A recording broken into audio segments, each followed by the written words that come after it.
2013 Formula 1 season look like if Sebastian Vettel was not there? This one has been much requested. Thank you to everybody who's been suggesting it and requesting it. I'm finally doing it, and yes, Mark Webber has no teammate. And as we kick things off for the opening round of the season in Melbourne, Australia, as we always kick things off, it's actually Mark Webber himself. It was a very good start to his home race weekend at the beginning of his final season in Formula 1 as he takes on pole position for the Grand Prix. Unfortunately, come race day, that doesn't end up coming out too much for him as he ends up finishing the race down in P5. Not what he would have been hoping for. He would have been hoping to stand on the podium, but that's not coming for him today, as my spreadsheet where I work all this out suddenly decides to just restart for no reason. It just decided to refresh for no reason. Thank you very much, Google Sheets. Anyway, the podium places actually end up going the way the two Ferraris of Fernando Alonso and Felipe Massa, finishing off in second and third place behind the Lotus of Kimi Räikkönen taking the race win this time out. He gets the fastest lap as well, but it's the race win that'll mean the most to him as he gets an early jump on the championship lead. For the second round, it's off to Malaysia for the Malaysian Grand Prix. Felipe Massa finished third last time out, but he's taking pole position for this race. He's getting pole position, carrying that momentum from finishing third into pole position. Come race day, like Mark Webber in Australia,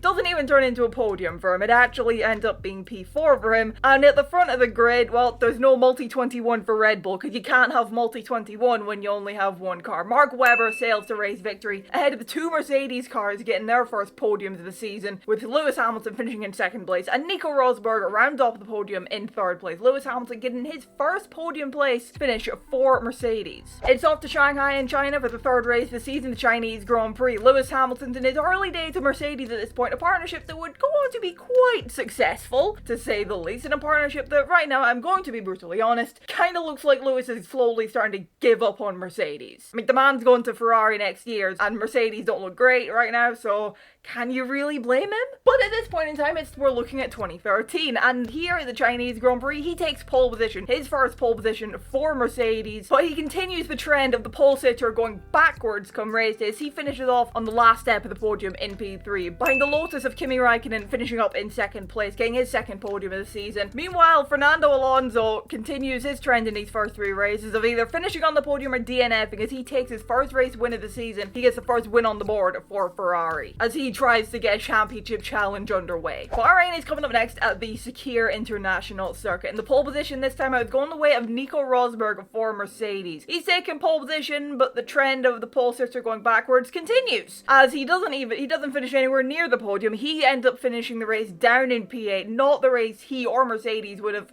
at all been expecting. In fact, Lewis just misses out on the podium as well in the other Mercedes. He finishes in P4 as the race win ends up going the way, the 1-2 actually goes the way of Lotus, with Kimi Räikkönen winning the race ahead of Romain Grosjean getting his first podium of the season. But Lotus having a very, very strong afternoon, and Kimi Räikkönen really trying to solidify himself as a championship contender. Romain Grosjean, of course, first podium of the season. And then P3 is going the way of Paul di Resta for Force India, getting his first podium in Formula 1, and I'm gonna be honest, that P3 makes me quite happy. Not because I like Paul di Resta, frankly, take him or leave him. However, as you may claim, Paul di Resta is Scottish. And I, as you may be able to tell, am also Scottish. So naturally, Scotsman on the podium, I back it. Before anybody says anything about the fact that I done a typical Scottish accent, Shetland has its own dialect, alright? Which, small side note, apparently according to like experts or like something like that, apparently the Shetland accent is like one of the most difficult for folk to emulate. I don't know, that was just a small fact I saw recently. Anyway, I'm getting off track. So let's get back on it with the Spanish Grand Prix at Barcelona. Nico Rosberg has taken 2 poles in a row. He's been very, very good in qualifying. In fact, Mercedes lock out the front row. But come race day, it all falls apart for them as it ends up being P5 for Nico Rosberg and no points for Lewis Hamilton. Their car just not liking the tires. They're acting like a cheese grater with the tires, and the tires are the cheese. It's just not working out very well for them. The win would actually delight the Spanish crowd as Fernando Alonso wins the Grand Prix. He takes victory in his home race ahead of Kimi Räikkönen finishing up in second place, and then Felipe Massa gets his second podium of the season to make it a Ferrari 1-3. But 5 rounds in, let's see how the championship is shaping up in these early stages. And the championship lead right now is going with Kimi Räikkönen. After him having a very, very strong start to this season with a few podium finishes, well, 4 podiums in 5 races and 1 non-podium finish in P6. He's leading the way on 94 points, and he's a 20-point buffer back to Fernando Alonso, who is on 74 points. So it's a bit of a gap there. However, behind that, it is quite close in the battle for third right now, as Lewis Hamilton is currently claiming that third position on 57 points, but it's only 2 points back to Mark Webber in fourth place on 55 points, and then it's only a further 3 points further back from that to Felipe Massa on 52 points in fifth place. Sixth place is currently going the way of Paul di Resta after his podium at the Bahrain Grand Prix. He's on 35 points, 1 point ahead of Romain Grosjean on 7th on 34 points, and he himself is 1 point ahead of Nico Rosberg on 33 points in 8th, so it's quite close a bit further back. And it's relatively close in the battle for 9th place, as well, as Jenson Button is sitting in 9th place on 24 points, 4 points ahead of his teammate Sergio Perez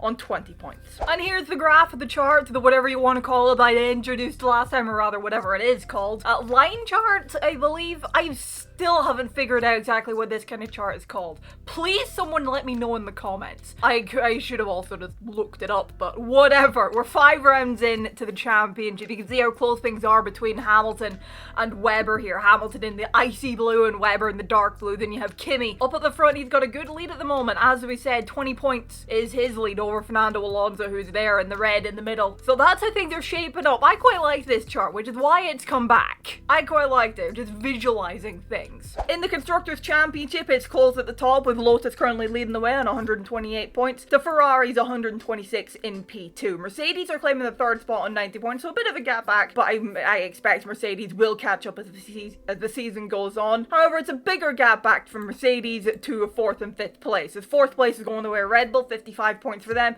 and then McLaren round out the top 5 on 44 points. They've only got 1 point gap to Force India on 43 points, so it's very close there, but then it's quite a big gap to the rest of the grid. As in 7th place, you have Toro Rosso on 12 points, Sauber on 9 points, 2 points are going the way of Williams, and then Marussia and Caterham are in 10th and 11th, yet to get off the ground. And screw it, I'm introducing the charts for the Constructors' Championship as well, because why not? You can see how close things are between Ferrari and Lotus in the gold and the red there.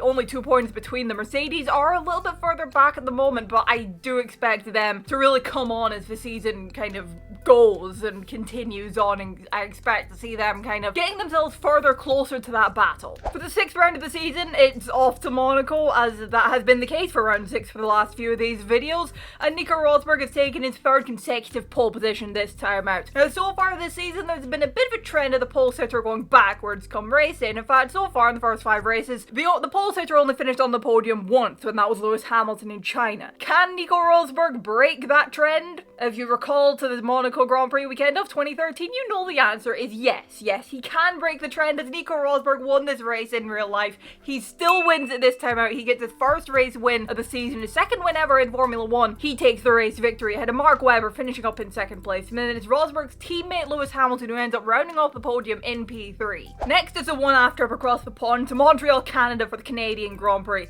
This is a circuit that Lewis Hamilton traditionally goes really well at. It's the circuit where he got his 1st pole position and race victory in Formula 1 back in 2007, and he's taking pole position this time out as well for the Canadian Grand Prix. But the race win does not come his way come Sunday. He ends up finishing in P2 ahead of Mark Webber in 3rd place. The race win ends up going to Fernando Alonso, who's started a bit of a trend here of win a race, don't win a race, win a race, don't win a race, win a race. And those two non-wins were both off the podium as well. But Fernando Alonso is getting his 2nd race win of the season, really closing up to Raikkonen in the championship. With Raikkonen finishing down in P8, he's losing a lot of ground to Alonso, who's really getting himself up there, because of course Fernando Alonso is going to be involved in this. And now it's off to the birthplace of Formula 1. The home race, the pole sitter, the previous race, Lewis Hamilton, is the British Grand Prix, a race that is basically unchanged from reality, I'm going to be honest. It's still Lewis Hamilton taking pole position, delighting the British crowd. Of course, Sebastian Vettel retired from this race, so the end result is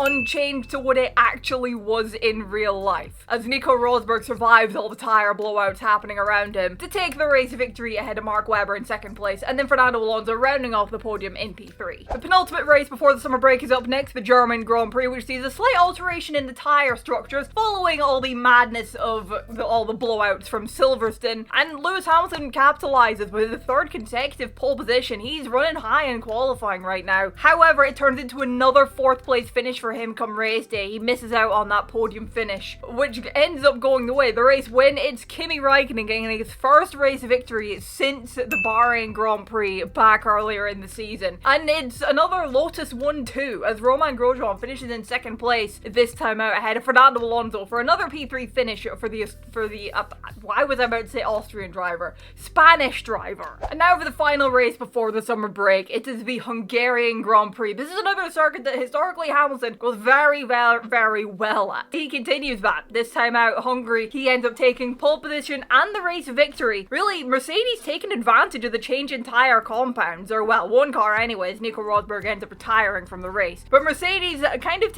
getting a good advantage really from that change in tyre compound that happened, tyre structure that happened, and Hamilton taking the race victory ahead of Kimi Raikkonen, finish up in second place, and then Mark Webber rounding off the podium in P3. Hamilton taking maximum points, and as we now look at the Drivers' Championship and the Constructors, that's going to bode him well. However, the championship lead is still going the way of Kimi Raikkonen for Lotus on 153 points, but that lead has come down. He now only has a 4-point lead over Fernando Alonso in second place, who has a 10-point lead over Lewis Hamilton, still in third place. So Hamilton has closed up a bit in that championship. You know, he's not as far off the championship lead now, or second place. It's 10 points back and then 14 points back. But he's only got a 10-point gap to Mark Webber in fourth place on 129 points, who has, 30 points back to Nico Rosberg in fifth on 99. Sixth place is going the way of Felipe Massa on 72 points, while seventh place is where you're going to find Romain Grosjean on 62 points. Eighth place is Jenson Button on 52 points, and then Paul di Resta is at 9th on 50 points, and finally rounding off the top 10 you'll find Sergio Perez on 31 points. Here's how things look right now in terms of the graph. I've added Nico Rosberg in here because, well, why not? We got the top 5 on here. Very close there at the top of the standings, and then Hamilton and Webber not all that far behind. Rosberg is a little bit further behind, but we'll see what he can manage in the second half of the season, with Mercedes kind of starting to look a little bit better now than they were. In the Constructors' Championship, Mercedes are now leading the way. They've jumped from third in the order after round 5 to now leading the Constructors' Championship after round 10 on 238 points. They have a gap of 17 points back to Ferrari in second place on 221 points. It's not a massive gap between them and Lotus in third on 115 points. However, behind that it is quite a gap to Red Bull Racing, well, Mark Webber really, on 129 points, but the top 5 being rounded off by the McLaren boys on 83 points. They're just 5 points ahead of Force India in 6th place on 78 points, while 7th place you'll find Toro Rosso on 32 points. 8th place is still Sauber on 12 points. Meanwhile, Williams are still 9th on 4 points, and then it's still 0 points for Marussia and Caterham in 10th and 11th respectively. And once again, here's that graph. Mercedes leading the way, but it is quite close up there at the front of the order. So the Constructors' Championship is looking good. We could be on for a good Constructors' Championship battle here, I'm not gonna lie. And not to repeat myself for the last video of this, but don't mind me as I insert my "you should subscribe" mid-video message that I put in all of these. But yes, if you're enjoying this video and you want to see more of this series, more of my other content, then please do consider hitting the subscribe button to stick around for more Formula 1 content. Here's a list of all of this series that I've done. There's a link to it in the description below. You can go watch the rest of this series. 2024 will happen at the end of the year. Up next, I'll take a look at 2012, but I do definitely have plans for 2011. And by the way, no, this series is not moving to weekly. The only reason why there's only a 1-week gap between the last episode of this series and this one is because I wanted to get it off of race weekends. But anyway, subscribe if you're new around here and you want to stick around for more Formula 1 content, more of this scenario series that I have going on. Drop a like if you're enjoying the video, it really helps. Let me know your thoughts in the comments, but let's get back to it. And now as we return for the summer break, it's to the Belgian Grand Prix at Spa-Francorchamps, one of Formula 1's most loved circuits, and in qualifying, Lewis Hamilton absolutely loves this track as he gets his 5th consecutive pole position. He has been flying in qualifying recently, and that shows. It's pole position for him, but not a race victory. That ends up being P2 for him come race day. Ahead of his teammates, Nico Rosberg finishing in 3rd place, so he still finishes ahead of his teammates, so that'll be delightful for Hamilton. The race win ends up going the way of Fernando Alonso, actually, who started the second half of the season off very strongly. And looking ahead to the fact that Monza's the next race, he'll be giving the Tifosi a bit of hope, you know, that he was was quick at the quick circuit of Belgium, the high speed of Belgium, and that should give some hope that he'd be good at the high speed of Monza, as we now head on to the Italian Grand Prix now at Monza. The home of Ferrari, the home of the Tifosi. It's not Ferrari joy in qualifying, that actually ends up going the way of Mark Webber for Red Bull, who claimed pole position. It's the second row where you're gonna find the Ferraris for the start of the race, actually. But a starting position does not matter come the end of the race, because it is joy for the Tifosi, it's joy for Fernando Alonso. It's a second consecutive race victory for him. It's a second win at Monza for him after he won this race in 2010. He wins the Grand Prix. Felipe Massa finishes in third place, so it's a Ferrari 1-3, like it was in 2010, I believe. I believe Massa finished third there as well that day. And Mark Webber splits the pair in second place after starting on pole position, but it is all joy for the Tifosi. All joy for Fernando Alonso, really, as he's getting a lot of ground on Kimi Raikkonen in these last two races. As in the last two races, Belgium and Italy, Fernando Alonso scored 50 points. Kimi Raikkonen has scored 1 for finishing 10th place here in Italy as he retired from the last race. So Raikkonen's championship challenge kind of unraveling a little bit. As we head to Singapore, then Ferrari will be hoping to continue that strong form, and Lotus will be hoping to actually get some good results with Kimi Raikkonen after 2 rounds of basically nothing. But in qualifying, then it's actually Nico Rosberg who ends up topping the timing sheets as he takes pole position for the Grand Prix, but he ends up going backwards in the Grand Prix to P3 as Fernando Alonso proves just too quick as he takes a 3rd consecutive win, his 6th win of the season. Fernando has been flying this season. He still outscores Raikkonen, who ends up finishing in 2nd place, so at least he scores some decent points, but he's still losing ground in the championship. And I'm gonna be brutally honest, it's around about now when I was working all this out that I started to think, I wonder how Ferrari will bottle this. Because Ferrari do have a decent lead right now in the Drivers' Championship. You know, I mean, Fernando's on 244 points at the moment. The next closest driver is Lewis Hamilton on 173. He's got a really good lead of like, what, 51 points or something? How will they bottle this? Well, or will they bottle it? We'll have to wait and see. But before we take another look at the standings, let's head on over to the last ever Korean Grand Prix. 2013 is the last time this race was held before it was binned off the calendar, and it ends up being Lewis Hamilton taking the pole position. He's getting back on pole position for the first time since Belgium. However, come race day, it doesn't end up going his way. He ends up finishing down in P4 as Kimi Raikkonen takes a much needed race victory. With Fernando Alonso finishing down in P5, Raikkonen needed to take that race victory. And like Raikkonen's last 2 wins, it's a Lotus 1-2 as Grosjean finishes up in 2nd place. Like, I swear, what is it with Lotus this season? They're the only team to get a 1-2 finish. Well, for the P3 man, I'll put it this way. As someone said in the comments of my last video in this series, there's only 3 things certain in life: death, taxes, and Nico Hülkenberg getting a podium in this goddamn series. Why is he always here? The man cannot get a podium to save himself in real life. Yet in this series, he cannot stay off the goddamn podium. Like, not even joking, this entire series, there's only 3 of these videos where Hülkenberg did not get a podium when he was racing. 2023, 2018, and 2016. Those are the only ones where he did not get a podium. But that podium will be a help for Sauber in the Constructors' Championship as and the Drivers' Championship, as we now look to the championship standings, and Fernando Alonso has a commanding lead at the moment of 234 points, and his closest challenger right now is Kimi Raikkonen on 197 points. Whereas the gap isn't the 51 points that it was between Alonso and Hamilton after Singapore. However, it's still a, what, 37 odd point gap or something like that, 39, something kind of along those lines. It's still a very, very good gap that Alonso has at the top of the championship, with only a matter of races to go in this season. What, 5 races left? How will Ferrari bottle this? But I'm sorry, Ferrari, but this kind of was a period where you had a habit of bottling. But I'm sorry, Ferrari. But will they bottle it? As I said, maybe they will bottle it. We'll have to wait and see. But 3rd place is currently going the way of Lewis Hamilton on 185 points. 4th place, you'll find Mark Webber on 159. He's got a bit of ground to make up. As does Nico Rosberg. He's on 147. He's currently setting his sights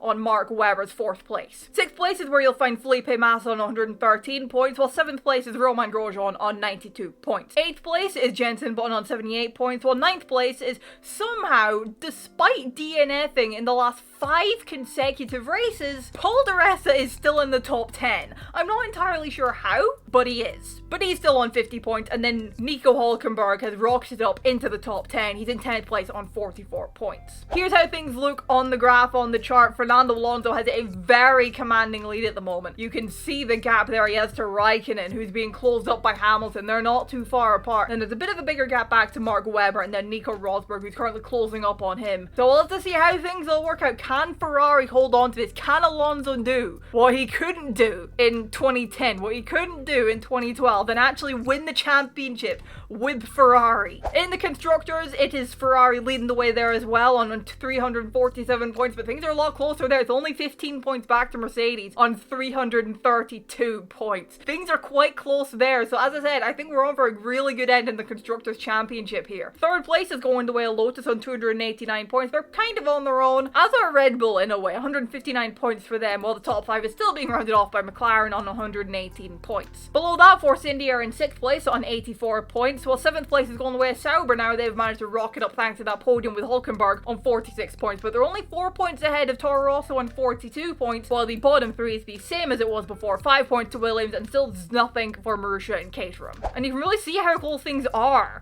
in the Constructors' Championship here between Ferrari and Mercedes. They've kind of left Lotus behind a little bit, despite a strong Korean Grand Prix for them. Ferrari and Mercedes have kind of taken things into their own hand here with the Constructors' Championship, and I think we're going to be on for a really good end with them, so we'll see what happens. From Korea, we head on up to Japan, to Suzuka for the Japanese Grand Prix, a circuit that everybody loves in Formula 1. I'm pretty sure you'd be hard-pressed to find someone who doesn't love Suzuka, or doesn't at least like Suzuka, because it's a brilliant racetrack, and Mark Webber starts his weekend off very, very nicely. After a couple of DNFs, he's finding himself taking pole position, and he does not let go of that P1 spot. It ends up being a hat-trick for him. Pole position, fastest lap, and race win, which is something he really, really needed to get if he is going to be trying to make a bid really for second place in the championship even. He would be needing to start getting up there and getting some really good results on the board, and he's doing that with winning this race rather dominantly, with Romain Grosjean getting his second consecutive P2 finish, finishing up in second place. So with the podium being rounded off by Fernando Alonso, he's still up there, and he's still outscoring really his 2 main rivals after we just checked in with the championship, as Hamilton retires from the race and Raikkonen finishes down in P4, so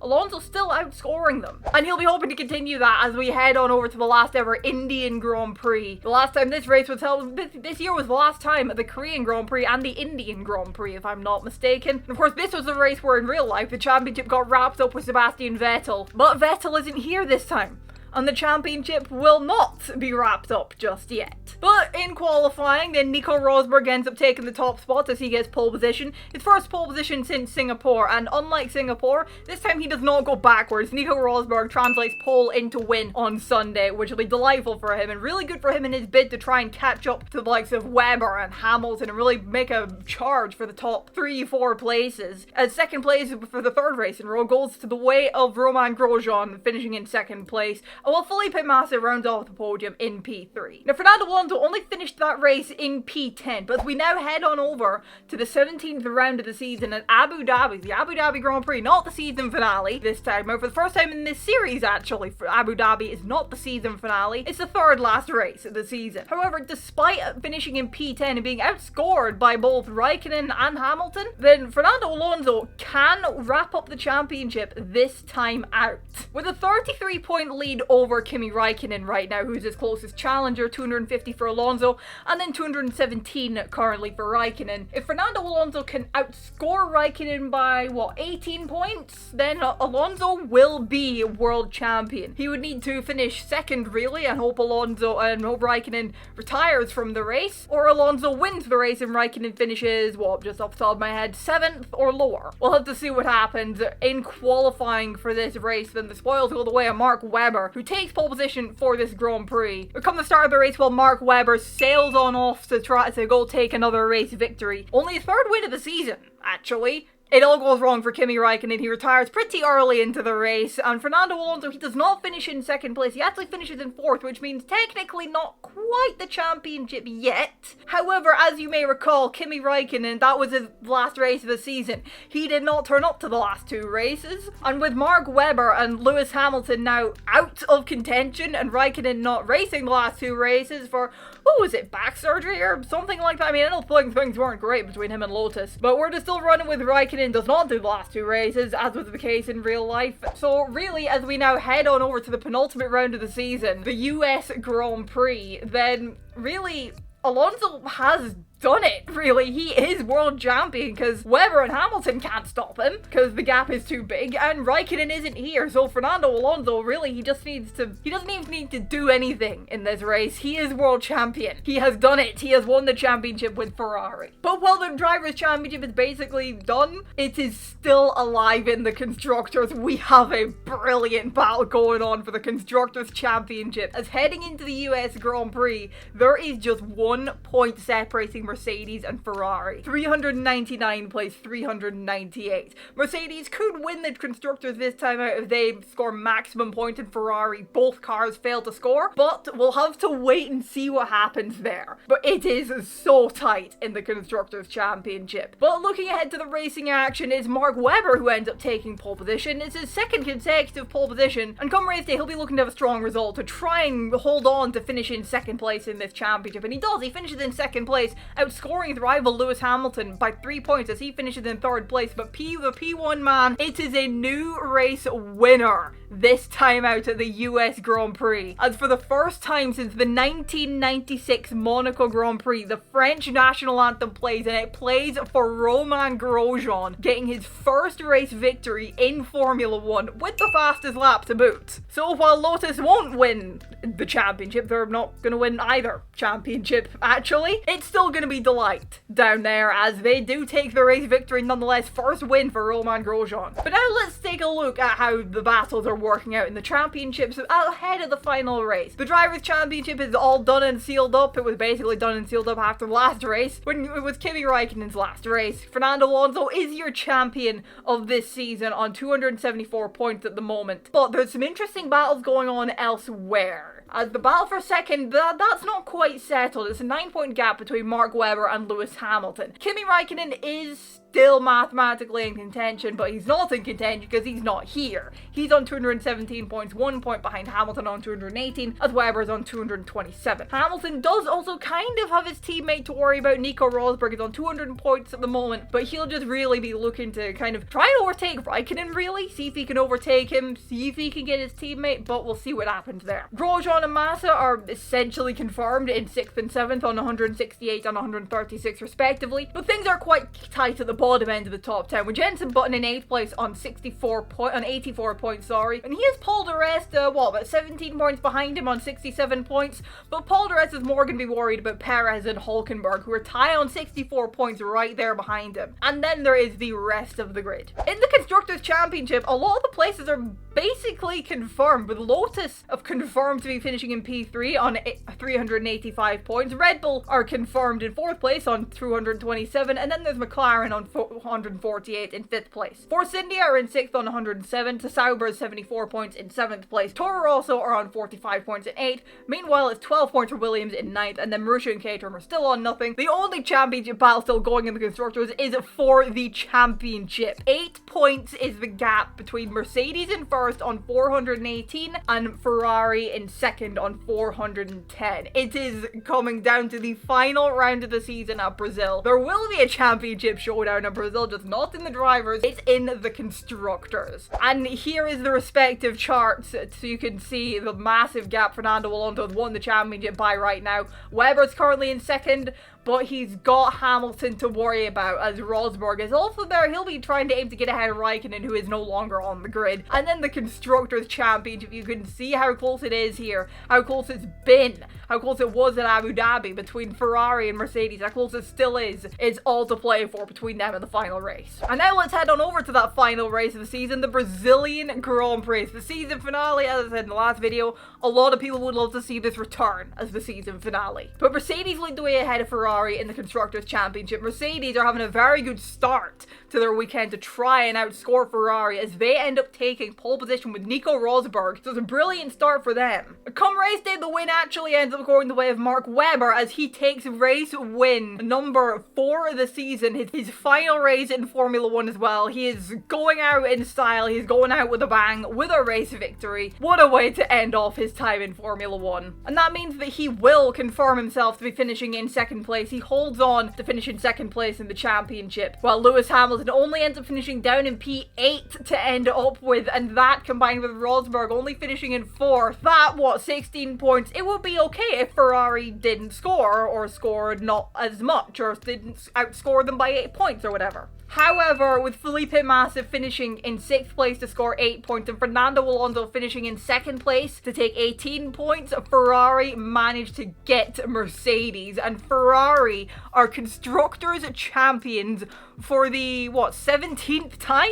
The podium ends up being rounded off by Jenson Button, who ends up winning out that battle for 8th place. He doesn't have to hold on down there. While Paul di Resta's 10th place finish is not enough for him to stay in the top 10 to end up with, compared to Nico Hülkenberg finishing in 7th place and Sergio Perez finishing in 5th. But now let's take one final look at the standings to see how everything has all worked out. Fernando Alonso is your world champion this season. When you take Sebastian Vettel out of it, he is champion on 292 points, 40 points ahead of Mark Webber in the end, who finishes off on 252. It's a further 30 points back to Lewis Hamilton, who finishes on 222 points in his first season with Mercedes. He's finishing up in the top 3. Kimi Räikkönen managed to hold on actually in the end, despite not doing the last 2 races. He still finishes up in 4th place on 217 points, 5 points ahead of Nico Rosberg in the end on 212, rounding out the top 5. 6th place is where you'll find Romain Grosjean on 168 points. The Felipe Massa is 144 in 7th. Jenson Button is in 8th place on 99 points, the first driver to not get over 100 points, while Sergio Perez is on 74 points in 9th, and then the top 10 is being rounded off by Nico Hülkenberg on 70 points. 2 points further back from that, you'll see Paul di Resta on 68 points, who is 28 points ahead of Adrian Sutil, his teammate, on 40 points. Daniel Ricciardo, who's heading up to the Red Bull team for 2014, is on 29 points in 13th place, while 14th is his teammate Jean-Eric Vergne on 18 points. Esteban Gutierrez is the last driver to reach double digits in terms of points on 10 points in 15th place, while 16th is where you'll find Valtteri Bottas on 7 points. 17th place is his teammate Pastor Maldonado on 5 points, and he's the last of the point scorers as Jules Bianchi, Heikki Kovalainen, Max Chilton, Charles Pic, and Guido van der Garde all scored nothing. Here's the final chart. Alonso's charge to the championship, Webber's late resurgence to claim 2nd place in the championship, and then the close-knit trio of Hamilton, Räikkönen, and Rosberg in the end. And the Constructors' Championship, it is Ferrari who come out on top in the Constructors' Championship to win it by just 2 points to Mercedes. They were just 2 points off the Constructors' Championship were Mercedes. That is going to sting. 336 plays 334 to Lotus finishing up in 3rd place on 385. Red Bull end up in 4th place with Mark Webber on 252 points, while McLaren round out the top 5 where they've been all season on 173 points. Force India are in 6th place on 108 points, while Sauber are on 80 points in 7th place. Toro Rosso are in 8th on 47 points, while Williams are still on 12th and 9th, and then Marussia are in 10th on 0 points, and then Caterham are also on 0 points in 11th, also known as last. And here's the full chart for the Constructors' Championship. You can see how things ended up being between Ferrari and Mercedes, really. Really, from Monaco really was the turning point. When Nico Rosberg got that race win, Hamilton finishing in 3rd place, that's when things changed. The Mercedes were there, really. Lotus kind of started to fall off a bit, then they made a resurgence, and they fell off a bit, and then they got a little bit close around about Japan mark, but then in the end, Ferrari and Mercedes, it was really ended up being those two. And with that, 2013 without Sebastian Vettel is at its end. Here's some end of season stats. Thank you to Malo the Mapper for this idea. I don't know why I didn't think of this sooner, but he suggested it in the comments of the last video, and here is the season stats. We ended up having 6 different race winners. Fernando Alonso had the most race wins with 6 race wins, and overall he finished on the podium 11 times. And then there was 4 race wins went the way of Mark Webber, who had 10 overall podiums, and then Kimi Räikkönen also had 4 race wins and 8 overall podiums. Nico Rosberg won 3 races and had 7 overall podiums, while 1 win went the way of Lewis Hamilton with 7 overall podiums. Another 1 win went the way of Romain Grosjean finally, and another and he also had 7 overall podiums. Felipe Massa finished on the podium 4 times, and then Jenson Button, Nico Hülkenberg, and Paul di Resta all finished on the podium 1 time each to give us 10 different podium sitters this season. We ended up with 4 different pole sitters this season, and Lewis Hamilton had the most poles with 7 pole positions. Mark Webber had 5 pole positions, and in between them you'll find Nico Rosberg with 6 pole positions, while the remaining 1 pole position went the way of Felipe Massa. Fernando Alonso, despite winning the championship, did not start on pole position once this season. But that's it for 2013. Up next, I'm gonna have a look and see what I can do for 2012, but I definitely have planned for 2011. But for now, that's for another day. Let me get your thoughts in the comments below. Drop a like if you enjoyed the video, subscribe if you're new around here. Thank you all so much for watching, and I will see you in the next video. Bye bye.